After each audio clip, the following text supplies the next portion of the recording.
ano, Tanya? Your wallet. Magpagas ka rin, Tanya. Oh my gosh, ang dami ko palang agenda for today. Siguro gawin ko yung lahat bago ako mag-church. But I want to buy, good ice cream. Alangan mo, siya, matunaw siya kung mauna ako mag... wala tong ganito pala.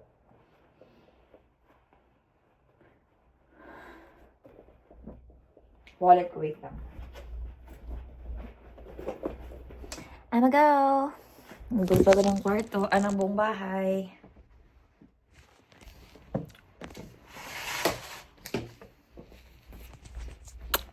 Binigyan pala ako ni Mika ng pang lock dito kasi ngayon, isa pa lang yung lock ko, so delikado, di ba?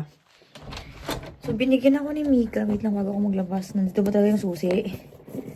Kasi yung extra ko hindi ko makita. Putik, ang lamig.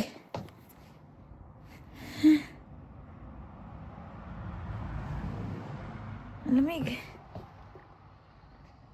Naka-doll shoes pa naman din ako. Tapos ang lamig. Meron ba akong... May jacket ba ako na isa dun sa loob ng sasakyan? Meron naman siguro. Nagpulang ako dito. Ay, pumis. Hindi ko pa inon yung sasakyan. Wait lang. Maya na lang ako maglabas. Akit pa na ako. Hindi ko siya na-on prior sa pag-alis ko. Ay, go! Wait lang. I-on natin ang sasakyan, B. I-on ko muna ang sasakyan. Mga 15 minutes lang bago ako mag-alis. Let's watch Pinoy Mom in South Korea. Oh. Malamig. Ay, mainit na. Power jacket. Dalawa yung jacket ko.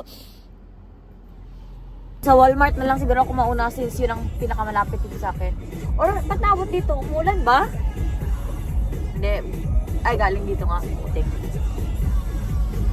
You can stop me loving myself. Nakuha ko bang wallet ko? Ba't mo ako hinihintay kung hindi ka naman paikot dito? Di ba dito right only?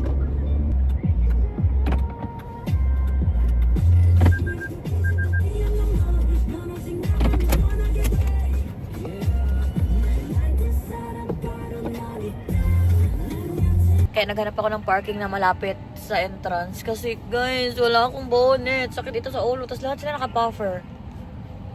Nakakaya naman sa akin. Kaya ko to, takbo lang. Kaya ko yan. Bye. See, hindi ko na naman in-off ang sasakyan. Ano sa di ay ka? Ay, lang naman siguro yung mag-buffer oil. Kaya ko yan. Shit.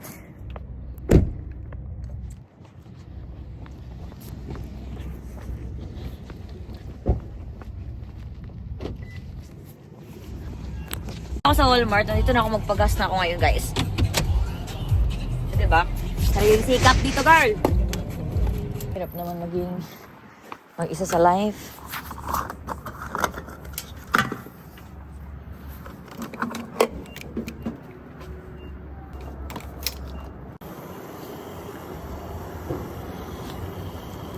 Sulamig. Fudge.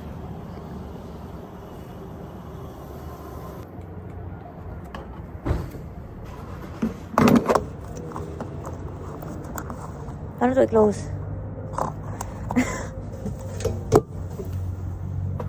Ako nagpipip. Hindi ko po sinasadya. Pasensya na po. Pilipina yan sa tabi ko.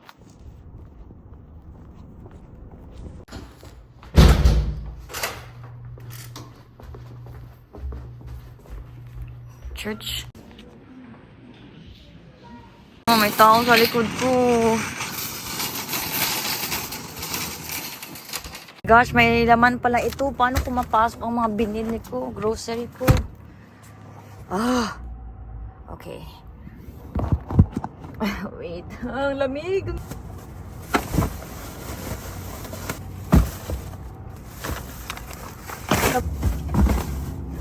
Oh my goodness. Ang lamig. Oh, ay, kuya. Ang bigat. Kala, kasi mag-snow pala ngayon. Next week lang. Ilang beses mag-snow. Ang saya. Sobrang lamig. In-underestimate ko siya, so hindi ako nag-thermal. Sa loob ko meron. Thermal ba to? Hindi ko alam kung thermal. Sa loob ng pants ko, merong leggings, pero hindi rin thermal ang ginamit ko. Tapos nakalimutan ko na naman. Always mo na lang siyang pina-forget. Nakaligtaan ko na naman i-on ang sasakyan bago ako maglabas or bago ako magbayad sa grocery. Hindi man talaga grocery itong Big Lots. Para siyang more on home kinemeru. It's really hard, guys, na mabuhay nowadays nang walang internet. Wala talaga akong internet, guys. So, naglipat ako doon ng 29 ba? Makabitan pa ako ng net. Dapat sa 7 pa, Feb 7. Pero kinausap ko na, pero may mas maaga pa. Kasi ngayon sa workmate ko, nagtawag kami on Thursday. Pagka Friday, meron siya agad. Dito ako sa Tayban magdaan ngayon. Kasi ayoko sa highway. Kasi feel ko maraming tao. Kasi Sunday. Church day, grocery day, family day, grocery day. Sabi ko naman yun. Grabe yung lips ko. Sobrang lamig. Always ko ganyan. Yung daan papuntang Davao. Pagdating ko, yes, I'm home. Pero naisip ko, dun sa parking area, papunta dito, dinala ko to lahat. Sabi ko, shit, di na pala siya katulad ng dating bahay ko na paglabas ko ng parking, entrance na agad. Or pag sa garahe ako, edi mas malapit. Ang bigat-bigat. Ang mga pinamili ko sa Big Lots kanina. Sabi ko, as much as possible, hindi talaga ako lalagpas ng $100. And yeah, hindi nga ako nalagpas. Malapit lang. This is my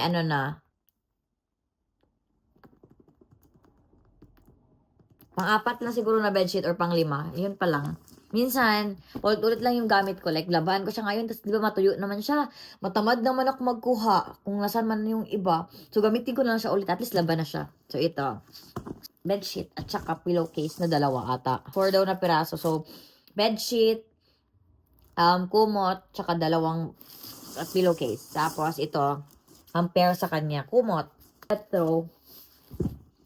And then, ewan ko. Marami naman akong ganito na. Ito naman, shower curtains. Towel, bath towel.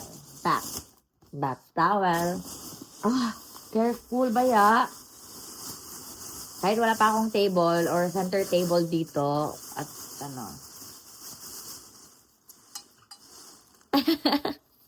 ang gulo ng hair ko, pero pakialam niyo ba? Vegetable oil, soft drinks again. Kasi why not? Ang panlaba. Asin. Himalayan salt.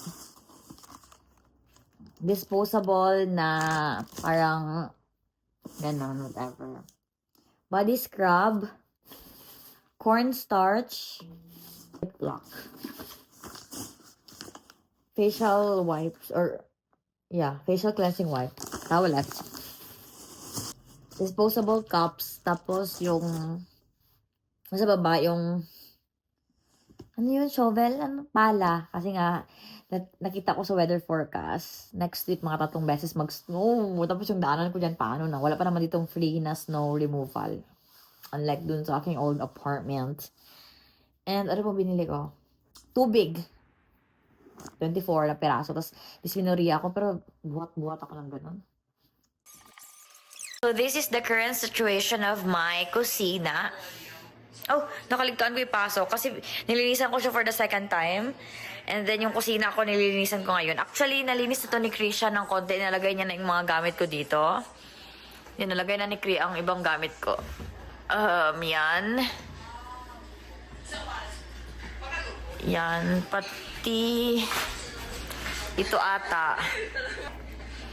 I'm just watching. Then, ito, nilagay ko na ngayon yung iba, ganyan. Yung ganyan. Oh. Tapos, pati sa CR ko, nilagay natin ni Kri yung iba kong gamit. Mga facial, ganyan. Tapos, ito, hindi ko pa naayos itong CR tuloy.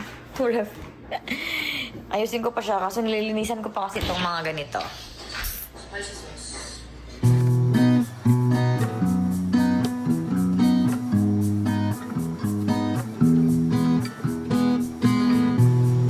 Diyan na yung mga snow.